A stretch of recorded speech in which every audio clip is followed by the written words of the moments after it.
I do this to myself? Hello guys. It's been Spurs 21 here, back with another video for you. And unfortunately, Tottenham Hotspur have lost tonight. 1-0 at home to Chelsea in a London derby that we needed to win, and I think it pretty much puts any end on any realistic hopes of finishing in the top 4 this season. And yet again brings into question the position of Jose Mourinho, and as well the position of a lot of the players. Because we're talking about a squad.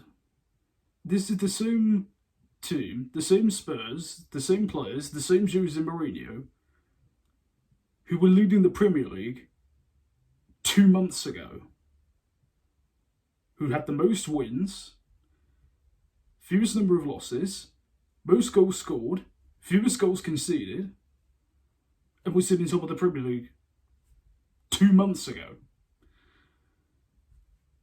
And 2 months later, this is the position we find ourselves in.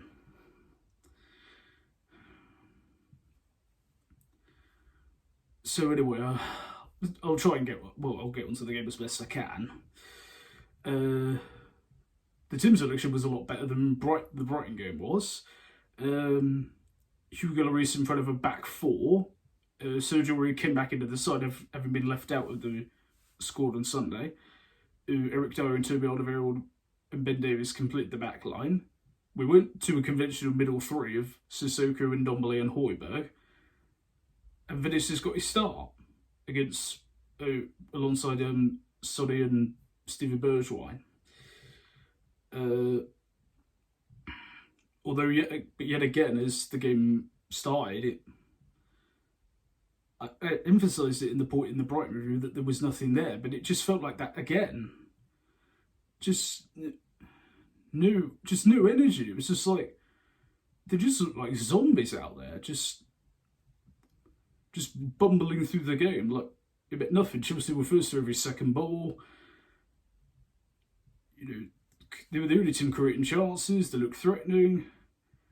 Although ironically, the only goal of the game came from the penalty spot when Azpilicueta beats Dyer out, lays it off for Werner. Dyer tries to win the ball, catches Werner in the box, gives the penalty away. Jorginho converts the penalty to make it 1-0. And, you know, for all of the time we had the balls, Chelsea still looked like anytime they wanted, they could just cut us open on the break. And that was pretty much the story of the first half. Pretty much the most of the story of the second half too. And I'm sorry guys if I'm sort of just skimming this over, but this is just what it feels like, because you just sit there and you hope, and you just hope and hope that something will happen, but second half's just more of the same. I mean, we do liven up slightly, but you know, even so, you know, it still doesn't look like there's a goal coming anytime soon. You know, Chelsea nearly pick up a second on the break. We do get one final chance right at the end where finally gets a good crossing. Vinicius, 8 yards out, manages to get his header on, but it just skims wide. I feel sorry for him, because that was literally the only chance he had the whole game. You didn't get any service at all. You know, he tried to come back and help out, but you got given no service as a striker, which is what any striker needs.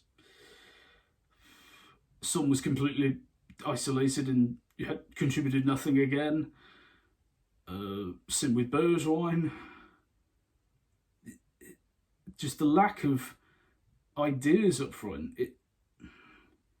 I'm beginning to think the plan when Son and Kane were fit, we were on fire in this season, was literally just get the ball up to Son and Kane and they'll do something, and then everybody else just sit back, because that's what it appeared back then. But we kind of just justified it. Oh, it's working. But with Kane out, it's beginning to seem that actually was what the game plans were. Even from the start of the season, when we were doing well. it just beggars belief, guys. It really does.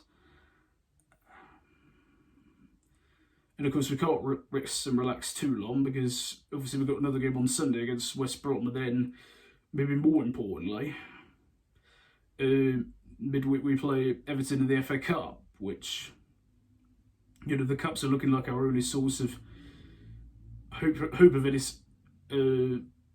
meaningful success this season.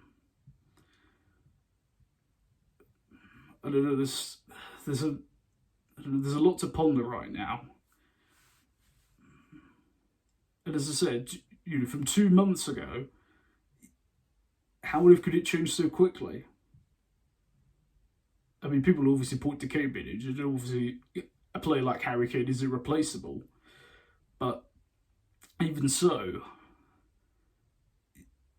it's alarming the lack of just creativity and the lack of urgency in play when Kane is there to rally them. It's scary, really. And is it coming from the players? Is it coming from the manager? Is it a combination of the two? I've mentioned before, but it can't just be down to one thing.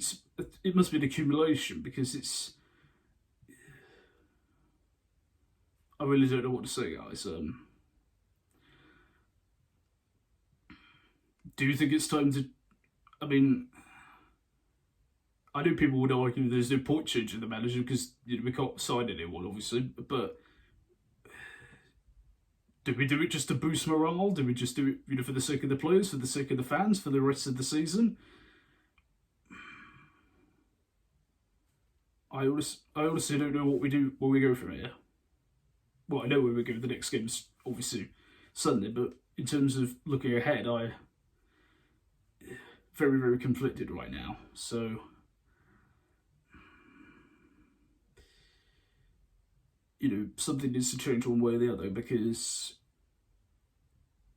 within a week, within 2 weeks actually, our season could literally be over. We could be out of the FA Cup, you know, God forbid we slip up in the Europa League against Wolfsburger, and not to mention we've got City, the cup final against Man City, you know, on the horizon. So,